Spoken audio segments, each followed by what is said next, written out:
apie Elite Code programą Monake. Tai visų pirma noriu paminėti, kad mes startavome Monake, tai yra kitoje šalyje, dar ir tokioje šalyje, tai aš iš tikrųjų labai džiaugiuosi. Beprotiškai džiaugiuosi ir kad man viskas pavyko ir tiko ir visi laimingi ir aš labai laiminga ir grįžau ir tai nuostabi patirtis, čia aš padariau, kaip dabar madinga sakyti, kvantinį šuolį, ne? Tiesiog savo profesijoje, savo sferoje, aš tobulėju, augu ir aš pritraukiu tokius žmonės ir noriu, kad taip pat vyktų ir pas jūs ir jūs tokie pat būtumėt. Bet tam, kad tai atsitiktų, jūs turit investuoti į save. Sorry, kitaip nieko nebūna. Dirbti su savimi šiaip savo, žinokit, šiaip savo šiame gyvenime, išduosiu paslapį, šiame gyvenime šiaip savo, netyčia, niekam nesiseka. Taip nebūna, visada būna seka dalykų, kas po ko ateina. Jeigu gerai ilgiesi, gausi pliusą, jeigu bonusų, jeigu blogai, tai gausi per galvą, kaip aš sakau, nuo visatos ir taip jau būna. Tokia realybė, taip yra. Ok, dabar apie tos tokius dalykus labai nepasakosiu. Geriau apie patį tą, kaipgi ten buvo viskas. Tai va, atvykom, mes aptariam visus niuansus, kągi mes darysim visą tą savaitę, ne, kiekvieną dieną, susidėliojam strategiškai planą, susidėliojam maršrutus, nes mano tikslas buvo, kad didinti aktyvumą ir būtent šioje šalyje be abejo nėra taip patogu ir transportas nėra ten labai reikalingas, maža šalis, ne, kur per valandą gali praeiti visą šalį. Na ir mes ir susidėliojam visą planą mūsų tam, kad aš integruočiau aktyvumą, mitybą ir sportą į klientės gyvenimą, jos asmeninį ir kartu jos šeimos. Ne, tai mes turėjom, mūsų tikslai buvo be abejo, nežiūrint į tai, kad mūsų bendras tikslas mesti svorį, ryškinti kūną, labiau išryškinti kūną, ne, ir palaikyti sveikatingumą, nes klientė yra greitų metų bus 47 metai už porą dienų. Ir taip nuostabiai atrodo, bet nori maksimaliai išlaikyti savo grožį, jaunystę, kuo ilgiau ir be abejo sveikata pirmoje vietoje. Nes tikrai žinot, kur būna liesų merginų, bet iš tikrųjų jos yra riebios. Yra tokių populiarių frazių angliškų, bet na, galbūt apie tai dabar nekalbėsim. Tai va, ir mūsų tikslas ilgaamžiškumas, be abejo, taip, ir mes apie tai irgi daug kalbam. Vienas iš toksai pagrindinių, na ir iš to mes rutuliuojam visą gyvenimą, transformuojam jį ir įvedam naujovių.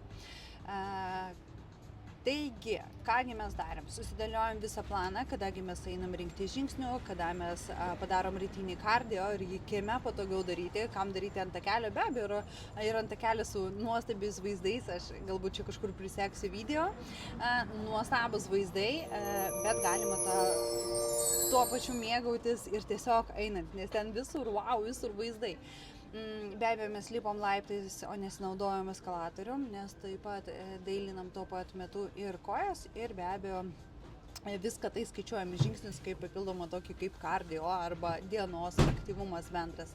Na ir kas dar, tai vėliau mes patikrinom, pračekinom visas salės, daugelį, kurios mums patiko, kurios buvo atrinktos, ne, būtent Monake ir ne, Prancūzijoje mes nežiūrėjome, mes žiūrėjome, dar buvome Kanuose, nes kartais ten važiuoja pailsėti, tai dėl to mes turėjom pasižiūrėti ir Kanų treniruoklių salės ir jas adaptuoti pagal mus, kad nesvarbu, kuriam pasaulio krašte aš esu, aš galiu laisvai jaustis ir sportuoti, aktyviai gyventi, mano ritmas ir disciplina iš esmės nesikeičia. Va, dar toksai buvo mūsų tikslas, tą mes ir įgyvendinome ir padarėme. Na ir pasirinkom sales, peržiūrėjom treniruoklius, sportavome kiekvieną dieną ir dar vienas dalykas, tai buvo apie mitybą. Tai kas liečia mitybą, pirmas dalykas peržiūrėti parduotuvės. O taip, su šypsena, apsipirko, ką tik gavo velnių dėl trapušių per didelio kiekio valgymo. Na ir va, nuostabi parduotuvė. It's okay. Handsome. O, koks simpatiškas vyras. O, laiminga pavalgyti. Aišku, laiminga. Visa šeima pavalgys iki. Eismas stoja. Viskas. Visiems gražios dienos. Ir esančius turgus, ne, irgi, nes šviežios daržovės, vaisiai ir taip toliau ir panašiai. Mes už ekologiškus ir geriausios kokybės daržovius, vaisius. Ir tą irgi rinkomės, žiūrėjome ir vietas, ir viską čiupinėjome, lietėme ir aš taip pat kartu, tam, kad išsirinkti kokybę, vertinam kokybę. Na ir geriausias maistas, asmeniškai pagamintas maistas. Kai tu pagamini pats, tai yra geriausias maistas. Tu žinai, kiek ko įdėta, koks tai yra maistas, kokia to maisto yra kokybė. Aš labai tą akcentuoju ir taip, aš suprantu, mes visi mėgstame restoranus, mums labai skanu ir taip toliau ir panašiai, bet niekada gyvenime nežinai, kiek ir ko ten įdėta. O aš, pavyzdžiui, ir mano klientė vertina kokybę, vertinam, norėjau pasakyti, premium klasės, ne, premium kokybę, galima būtų ir taip pasakyti, vertiname, kad aš žinočiau, kiek ir ko aš suvalgiau, čia yra viena, bet ką būtent aš valgau, kokios tai yra kokybės. Ir įsivaizduokit, jeigu perki žuvį arba mėsą, ne, šviežią, tu matai. Ir vat, pavyzdžiui, kas liečia žuvį, jo atrenki irgi vietas, kur yra kokybė, susižinojom, susižiūrėjom vietas, per skirtingas vietas pirkom ir taip toliau ir panašiai. Surenkam pirkinių krepšį, taip pat pieno produktai kokie, aš niekada neišbraukiu, jeigu nėra tam tikrų dalykų, jeigu nėra alergijų, mes neišbraukiam. Tai mes parinkom ir high protein produktų, ir skanukų, ir taip toliau ir panašiai, integruoti į klientės gyvenimą pagal jos poreikį, ką jinai mėgsta valgyti ir iš esmės šiek tiek pakeičiant, nes jos mityba jau buvo visada ganėtinai sveikuoliška, mums labai daug nereikėjo keisti, mums reikėjo sužinoti, kokie to maisto turėtų būti kiekiai, nes vien tik sveiką maistą, kad mes valgom, tai nereiškia, kad mes kūsim arba mesim svorį, ne, mes turim valgyti ir sveiką maistą ir pakankamą jo kiekį, nei per daug, nei per mažai, tam tikslui pasiekti. Na ir aš gaminau visą savaitę maistą, visus mylus, apart vieno karto, kai buvom Kanuose, mes čekinome vieną vietą, kur jie dažnai poilsiavo su šeima, tam, kad žinotumėm, kągi galima būtų tenai mums rinktis, kokį maistą, ar jisai atitinka mūsų kokybę ir mūsų programą. Ir viskas buvo super, atitiko ir dar pasižiūrėjome tenai ir salę. Tai abidvi buvom nuostabiai patenkintos, tiek aš, tiek mano klientė, nes tai buvo 24 valandas per 7 bendravimas kartu, ne? Įsivaizduokite, ant kiek transformacinė, iš vidaus transformacija, kokia įvyksta, kai tu bendrauji su žmogum, kai tu įneši discipliną, kai tu, čia ne motyvacija, čia tu pakeiti jo mąstymą, tu pakeiti jo požiūrį, jis kitaip žiūri ir į mitybą, ir į sveikatingumą, jis supranta, kam to reikia jam, jo šeimai, jis pradeda rūpintis, ypač kai tai moteris, kuriai rūpi jos vaikas mažametis, ne, jam 4 ar 5 metukai, pavyzdžiui, vyro sveikata, jos sveikata, ir tai yra rūpestis, tai yra meilė, tai yra tai, ką moteris gali padaryti, tai yra jaukumas, ypač moteris privalo gaminti savo vyrų, kaip aš sakau, nes tai yra energija, kuri veža vyrą, kuris dar daugiau uždirba. O ši moteris yra taip pat versli, jie kartu su vyru kūrė šeimos verslą, tarptautinį verslą. Įsivaizduokit, kiek reikia energijos ir kas būtų buvę, jeigu ji užkimšto save nesveikų maistų. Viskas iš karto nuovargis, iš karto nenoras nieko daryti, nenoras keltis rytais, nesi tu žvali, nesi faina, nesijauti gerai. Viskas, tu nori tik gulėti, nieko nedaryti ir dar daugiau cukraus. Ir, kaip sakau, dopamininiai, tie insulininiai ir dopamininiai kalniukai, ne, ir pasaka be galo, tu įkrenti į tą duobę ir iš jos yra sudėtinga išlysti.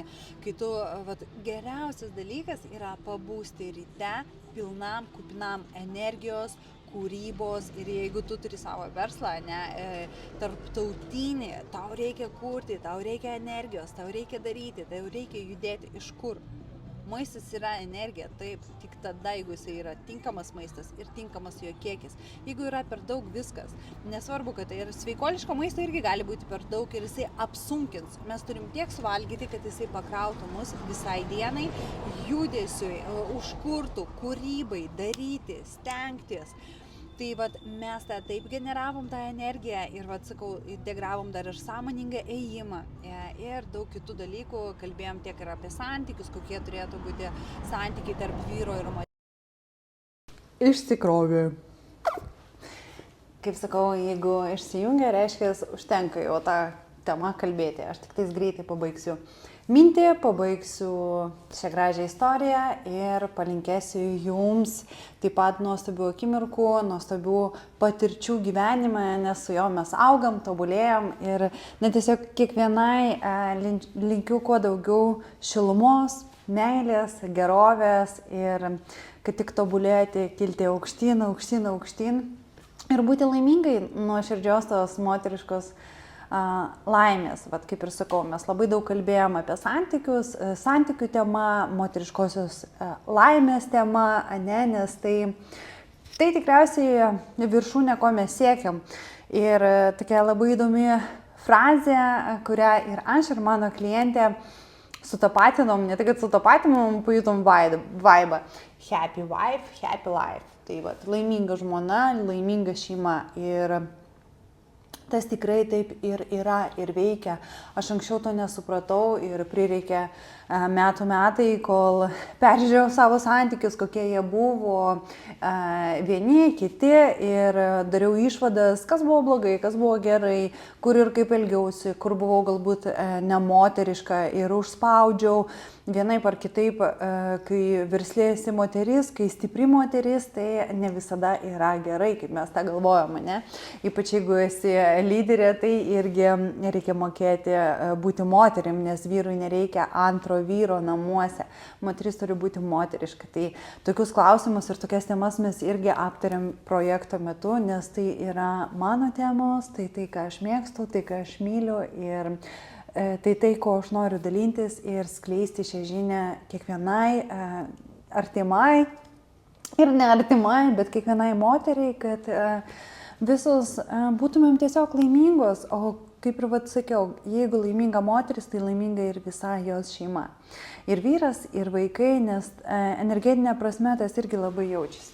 Tai, kaip sakiau, mes pradedam su aktyvumu, su sveika mityba, o baigiam psichologiniais dalykais, santykių tema, transformacinė tema, tai yra kaip keisti savo mąstymą, keisti save, kaip augti, kaip tobulėti.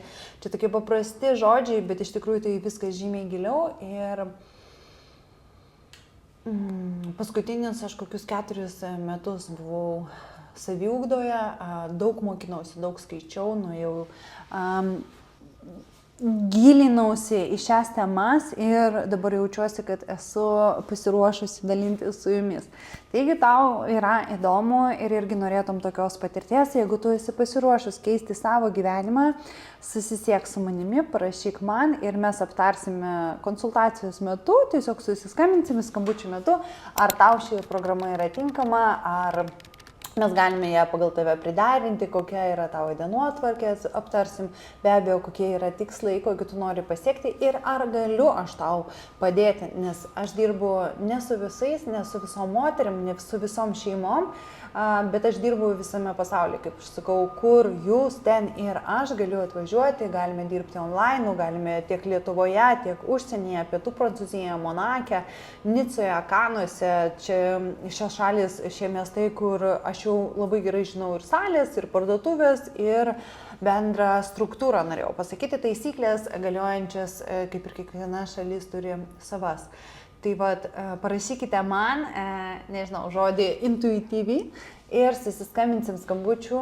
Konsultacijos metu pabandysim išsiaiškinti, kur jūs dabar įstrigote, kas trukdo pasiekti tikslą, koks yra tas tikslas, kaip norite keisti savo gyvenimą ar savo figūrą, ar tai jūs norite išryškinti ten sėdmenį, taliją, sumažinti pilvuką, rankytės šitoje vietoje, ar tiesiog gerai jaustis, tai mes viską tą aptariam, ar visą kompleksą, ne viską kartu, viską aptariam, išsiaiškinam ir pradedame dirbti.